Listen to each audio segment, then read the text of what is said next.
so. Okay then, so welcome everyone to our Decision Quality for Leaders Taster session. I'm Karen Bradley and I'm going to be your host for this session. For those of you who haven't come across the strategy unit before, we're a specialist NHS team. We're based in the Midlands, we're part of Midlands and Lancashire CSU, we're all NHS employees, and our focus is on the application of high quality, multidisciplinary analytical work. I have the absolute pleasure and privilege of working with the most amazing team, drawing on a range of diverse backgrounds. Academically, we cover maths, economics, history, natural sciences, medicine, sociology, business and management, mine, which is psychology, and political science. We're also in the strategy unit, the proud hosts of the Midlands Decision Support Unit, a network of 11 integrated care systems who've come together to create their own local decision support units, recognising their own need for quality decision making. Over the next 40 minutes or so, you're going to hear from Fraser Batty, who's going to set the scene for us, Professor Mohammed, who's going to introduce the method, and Beth Taylor, who's going to let you know how to apply for the programme. Before we get going, I'm just going to introduce you to them. So firstly, we've got Beth. Beth is one of our fantastic research assistants. She joined us less than a year ago. She's got a master's in public health and will be this programme's project manager. So many of you will be in touch with Beth as you sign up and participate in the programme. Mohammed is the lead for training and development at the strategy unit. He's also our co-lead for this programme with Fraser. It's a real privilege for us in the strategy unit to work with Mohammed. He's an academic with an extensive experience of applied health social research, including quality of care, patient safety and improvement science. He's authored more than 100 plus peer-reviewed publications, including landmark papers in the Lancet, BMJ and the JAMA. Fraser's our co-lead for this programme. His background's in research and evaluation, but he most recently led our large-scale development programme, the Midlands Population Health Management Academy, and he's currently working on our Leadership for Analysts programme. His passion is critical and analytical thinking, which is now why he's become so interested in decision making. Excuse me. And as I've said, I'm Karen. I'm also the lead for learning on this programme. Like many of you, I recognise some of those names today. I'm an NHS lifer. I've worked as a hospital general manager, a commissioner, contract manager. But my obsession with NHS values and data-informed decision-making led me to work with the amazing strategy unit a number of years ago. Here I've created a focus of strategy into action, and I think a number of you are in the same world as me, where reality often trumps strategy. So in everything we're trying to do, our approach is to try to always be developmental, build on the knowledge in the room, create new experiences, connections to other and new knowledge. And I hope that's what you will find from this programme. So having introduced you to the strategy unit, our work and the team, I'm going to hand you over to Fraser, who's going to introduce the programme. Thank you, Fraser. Thank you so much, Karen. Hello, everyone. It's just brilliant that so many of you could join us this lunchtime. I think it shows some of the enthusiasm and excitement around decision making, which, I mean, certainly I share. Just to build on what Karen was saying, really, I mean, I've been doing this kind of work for 20-something years, probably done 200 and something projects. And this is the bit of work that I'm the most fired up about. This is the piece of work that I've got the most enthusiasm for across all of that work. And I hope that comes across in the session today. I'm just going to make a few simple points, really, just to introduce the topic. I'm going to try to convince you that decision-making matters. Really foundational point given what we're doing in this programme. I'm going to acknowledge a set of reasons, a set of factors that mean that decision-making is actually incredibly difficult. And in fact, sometimes that it's difficult for us even to recognise how difficult it is. I'm going to then, I mean, this is a bit of a counsel of despair, the first bit, but I'll try and liven the mood slightly by saying actually we could get much better at it. There's really good empirical evidence that shows we can actually improve as decision makers. And then finally, we'll talk a bit about how this programme can help, and I'll invite Beth to tell you a bit more about the logistics and the registration process. So that's what we'll cover in the first bit of the session. So first of all then, to just make the case for decision-making really mattering. Annie Duke, who's written just a brilliant book on decision making called Thinking in Bets, thinks that you can boil everything down to this sort of basic equation, really, which is that the outcomes that we achieve, the results that we get in life, are a function of just two things: the decisions that we take and the quality of those decisions, and the luck that we get. And if you apply that equation to thinking about strategic decision making in health and social care, if we think about the outcomes that are of interest in health and social care, they're so fundamental, they're so profound on a human level. They include life and they include death. And we could see that through the pandemic very starkly. And each of us will have reflections on how well or badly decision-making has gone in the response to the pandemic. But we could also think in health and social care that this is our job. Our business is to make decisions that affect the quality and the quantity of life of the citizens that we serve. So the outcomes that we care about in health and social care are absolutely fundamental. The luck that we get, I mean, we've got 73 brilliant people on the call. I'm sure if someone can tell me that we can alter the luck or the fortune that we get, then I'm all ears. But my sense is that we can't. We just have to play what we get. So the fortune that we get, good, bad, indifferent, all we can control is our reaction to it. We can't fundamentally alter luck by definition. Which leaves us decisions. So the only part of that equation in the hunt for improved outcomes that we can systematically focus on and try to improve is our decision making. That's all we have. But my sense is that as leaders in health and social care, this is not something that commands the attention that perhaps it should. And that as leaders in health and social care, perhaps we don't reflect deliberately and systematically enough on our practice as decision makers and try to improve it when really we should. So decisions are fundamentally important. I think the development of integrated care systems should really change the game, particularly for local strategic decision making though. So there's an opportunity here. Why is that? I think it's the case because the fundamental task that ICSs face is the allocation of resources, of collective resources that the different partner agencies have to improve the health of the population that they serve, that they support, and to reduce inequalities whilst doing it. And if that's the task that ICSs face, if that's the job they're going to be given, then I can't see another way of doing it other than through really high grade, high quality decision making. And that means decision making informed by the views of citizens and of patients, informed by evidence, by data, by analysis, and by stakeholder views. But all of that must coalesce, all of that must come together around really high quality decision making processes. So I think decision making really matters, and I think integrated care systems could really change the game. They could really heighten the importance of strategic decision making. And I also think there's a really, really essential ethical component to this. There's a really strong ethical case for improving our decision making. And if you see on the slide, which shows mortality from suicide cut by deprivation decile, and it shows that the worst outcomes in society are borne by the least fortunate in our society. And it shows a classic social gradient, and I could have used any one of hundreds of different outcomes to illustrate this point. But my point here is not so much about inequality, it's to say that this is something we have chosen. The patterns that we observe of inequality are the result of collective decisions that we have taken. They're not immutable law, they're not natural, they're not given to us, they can be better, they can be worse, they can be affected by the quality of our decision making. So I think decision making really matters, and I think there's an ethical imperative to change things and to really improve. So that's the case for decision making, that's the case for focusing on it.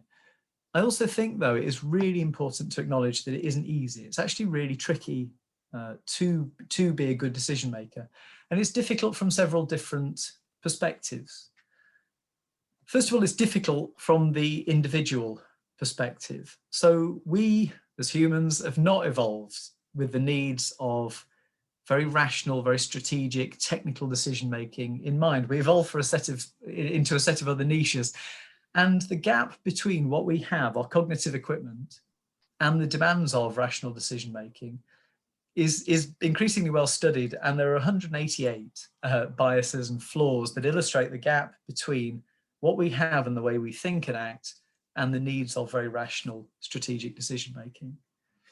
And these flaws, these biases, have been written about beautifully by people like Daniel Kahneman, and indeed the whole discipline of behavioral economics, it seems to me, is about illustrating those biases and those gaps.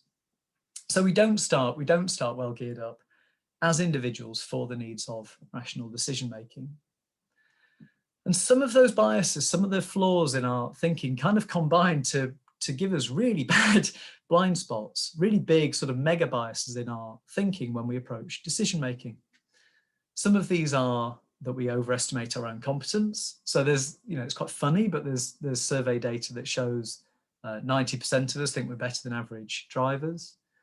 We overestimate our own degree of competence in terms of affecting events. We're systematically over-optimistic about the future. And all this means it's actually very difficult for us to know how competent or otherwise we are as decision makers. And one thing that gives me pause for thought is when you look at the evidence on what makes a good decision maker, they tend to be very modest, they hold their views very lightly, they revise their views in light of empirical evidence quite a lot, they're full of uncertainty and they will express uncertainty in their decisions. And again, that's not something I think is perhaps as widespread as you might want it to be.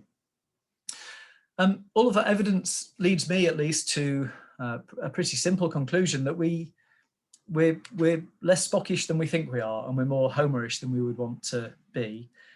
And even when we're engaged in Spockish activity around decision making, there is a really good slug of Homer still with us.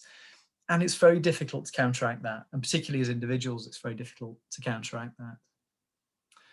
So it's difficult from the individual perspective. I also think decision making is difficult in groups. There are some techniques, and we'll cover many of them in the program, that help groups to come together to counteract many individual biases. But done without skill, group decision making can actually exacerbate, make worse many of those individual biases. And you can end up with things like groupthink and very herd-based decision making. You can end up with very adversarial group-based decision making, very personality-driven group-based decision making, which actually makes things worse. So sometimes decision making is difficult in groups too. I said integrated care systems are a brilliant opportunity for strategic decision making. I believe that they are. But it's also really important to acknowledge the difficulties of decision making in systems, because what you're concerned with is the distribution of costs and benefits over time, as you always would be, but also between different organizations, between different places, between different disease types or patient groups, perhaps, between prevention, between treatment. And what that means is that we need ways of systematically and analytically mapping that and seeing that and looking at how those costs and benefits fall.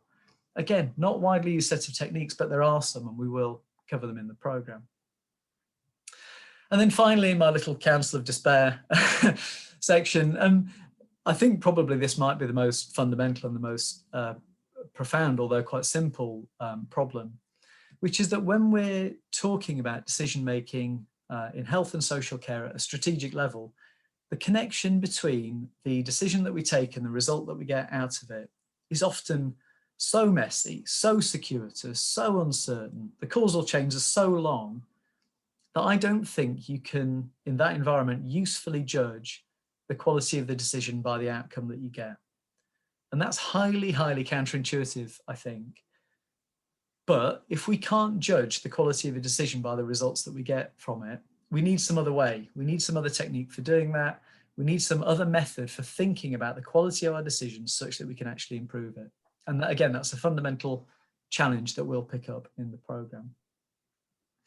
So that's the despair section over. I'll try to now undepress you somewhat and talk a little bit about ways in which actually we could get better at decision making and sort of reasons for hope in the face of that challenge. The first reason for hope really is that there's just a mass of empirical evidence that shows us how to get better, how to get better at it. It's not that we know nothing in this area. Actually, we know really quite a lot. Most academic disciplines, as Karen was touching on at the outset, have got something to say about decision making. Economics does, psychology does, statistics does, sociology does. And many of the people advancing that research have also written really good, accessible books. And what we've done in designing the program is to bring those together, to ring them, to pull the insights out of them, to get the techniques, the tools, the practical application of this work, so we can build upon a body of knowledge and in improving our decision making. And one book in particular that's been instrumental in our thinking, and particularly instrumental in helping us to shape the program and to pull tools out, has been the book on decision quality that I'll hand over to Mohammed, who will talk to you a bit more about the content of that and what we've taken from it. So Mohammed, if I stop sharing. Thank you, Fraser. Can I just check that you can see my slide? That's great. So yes, as Fraser says, we're wired a particular way, and we're facing complex challenges in a climate which is forever changing, and lots of things in the future are uncertain. So in that context, what is our thoughts on decision making, really? So perhaps the first thing to note is a recognition, really, that perhaps one of our most important decisions is how we make decisions. And having that realization alone, I think, is really a kind of a step in the right direction. Now, there can be personal stories around that, but as Fraser was hinting, really, the evidence base kind of is fairly conclusive, really, that when people have studied decision making in academia, they found this notion that people widely believe that they're inherently good decision makers, but this is actually an illusion, and the biggest challenge in recognizing this illusion is to recognize the illusion and to appreciate that there is room for substantial improvement.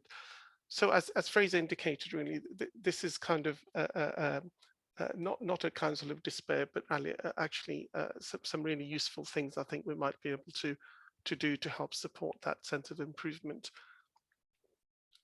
One of the things about decision making is it happens in a particular context or a particular culture, and some of the negative aspects of that culture, when you ask people either in surveys or in conversations or you look at research evidence, you find that things like this kind of form the culture in which decisions are made, really. So things like hidden agendas, a kind of Hobson's choice, which is essentially kind of take it or leave it, dysfunctional behaviors, a lack of a clear process, strong beliefs despite the evidence, little or no idea about the quality of the decision that's been made, and a dragon's den, for example. And you no doubt you'll have other thoughts you'd want to add to this, really. Now, we're not saying all of this happens all of the time, but we are making the point, really, that these things are apparent in the decision-making culture that we perceive. So one of the kind of powerful insights, I think, from decision-making literature is that if you want to change the culture of an organization, then actually change the way people make decisions. And that's, again, quite a powerful insight for us. Culture change is very challenging, but thinking about changing the decision-making process is a kind of a less tough challenge. Now, when we're thinking about decision quality, I'm going to posit, really, that nearly all of you, as you've indicated in the responses in the chat, really, have some insight into what a good quality decision might look like. You'll have some sense of perhaps being part of a really good decision-making process, or you've experienced or you witness other people undertaking a really good process, and you'll have a sense of what that looks like. But for most of us, this metaphor here really is of a blurred image. We can kind of sense that maybe there's a horizon out there. There are some kind of structures involved, but it's not explicit and it's not really crystal clear for us. And I'm going to suggest that in the same way that the concept of decision quality, we've got some vague notions about, but it's not crystal clear. And with the aid of a spectacle, we're able to see a crystal clear image now, and most of it confirms clarifies the blurredness that we were seeing.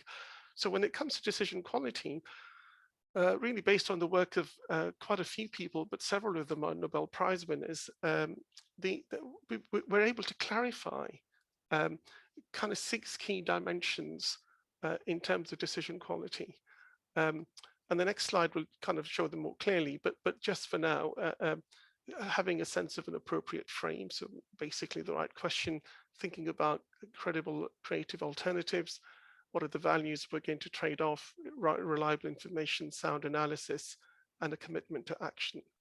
And of course, the program will be based on the decision quality chain. Here's a kind of a more clear view of it, but it's essentially the same thing. One of the beauties of that chain is that it allows us to support the decision-making process, especially the decision makers, by inverting the requirements of the chain into essentially a Bill of Rights. So we can now use the frame, the decision quality chain, to say, well, decision makers have the right to a decision frame that structures the decision in the most relevant context, have the right to creative alternatives, have the right to reliable and relevant information, and so on. And this methodological device, I think, allows decision makers and those who are supporting decision makers to unite really around a set of principles that are both predefined, evidence-based, and actionable. So it kind of it kind of allows us to align really to this notion of decision quality without a sense of any particular stakeholder feeling undermined. And one of the greatest challenges to all efforts to improve is this notion of, do we have enough time? And it is quite sad to admit really that time is something that we don't, we struggle with. But from an improvement point of view, I think as someone who has real passion for improvement science, it always saddens me when people say I don't have time to improve. Really, it's kind of definitely a counsel of despair. But a nice quote from the book, I think, just to kind of help us out a bit, is that if we do argue that we don't have enough time to improve our decision making, then we need to recognize at least that if we never have time to do it right the first time, but we almost always make time to do it over again. And so really, on that note, I'd really like to encourage colleagues just to try and make the time, please. And I'll just pass back to, I'll stop sharing now. Thank you. That's great. Thank you, Mohammed. So just to recap then, the points we've made. So decision-making really matters. We recognise the difficulties associated with it, and yet we still think there's good evidence we can get better at it. And as you see, we think the decision quality chain is a fabulous way of thinking about it to give us that shared frame of reference Mohammed was talking about. I'd just like to move now to talk more specifically about the programme, outline some of its features, and then invite Beth to talk about the management side of it and how we will proceed from here. So the programme, we've designed it into 4 sessions. They'll be day-long, and we're planning to do them face-to-face if we can, unless restrictions change. And we'll start in September. And we'll start with an introduction to decision-making, an exploration of the topic itself and of current practice in people's organisations and systems. We'll then move through, we'll have a session a month. So in October, we'll look at the DQ chain in more detail. And then in November and December, increasingly practical sessions about implementing decision quality and about embedding decision quality. So when we come to talk about implementing decision quality, we'll be chock full of really practical techniques and tools like pre-mortems, like decision trees. So we'll be giving you techniques that will help to implement the decision quality chain. We're also going to run webinars around the programme. We're not really sure what those topics will be. We've got some sort of candidate ideas, but we'd like the participants in the programme to be suggesting topics that they would like to explore in more detail, and we can then put on specific webinars about them. The programme itself is available to Midlands Integrated Care Systems, so you must be part of the Midlands Decision Support Network to access the programme. And we're targeting strategic decision makers. And so that means current leaders, but it also means aspirant leaders as well. We're interested in getting people who can see that this program will help their career and accelerate their progress on to becoming a strategic decision maker. And because it's open to all the ICSs, it's not just an NHS program. We'd like to see local government there, public health, partner organisations. It's great to see some members of the voluntary sector here. We've had inquiries from the fire service. So we would like to open it out to different agencies as well. In terms of outcomes that we expect for people at the end of the programme, if you come through it, we would expect you to be a better decision maker at the end of it. We would expect you to be a more critical thinker, a more analytical thinker. And we're also going to give you the ability to improve, which I think is essential for leaders, the ability to improve decision quality in your teams and in your organisations and in your systems. So it's not just about you as an individual, it's about the teams and the institutions that you lead. And to help you do that, we will equip you with practical tools, with cutting edge methods. I mentioned some earlier for thinking about the distribution of costs and benefits over systems. That's the kind of thing that we mean when we're talking about that. And then finally, just something about the nature of the sessions. Karen said at the outset, it's very true. The way we want to run sessions is always very live, very applied, very participative, very challenging, very engaging. We're not doing that for the purposes of like this bit of this session because we have to record it. But the experience of the room, the experience of participating in this program will be so different. It will be so much more engaging from your perspective. We're going to draw on the expertise and the talents and the experiences of people who come through the program, just as much as we will be giving you great content. So we hope it will be very stimulating and very challenging. I'm going to hand now to Beth to talk a bit more about the practicalities of registration. Thanks, Fraser. So we've had a really high response to today's session. Over 75 people have joined us just today alone.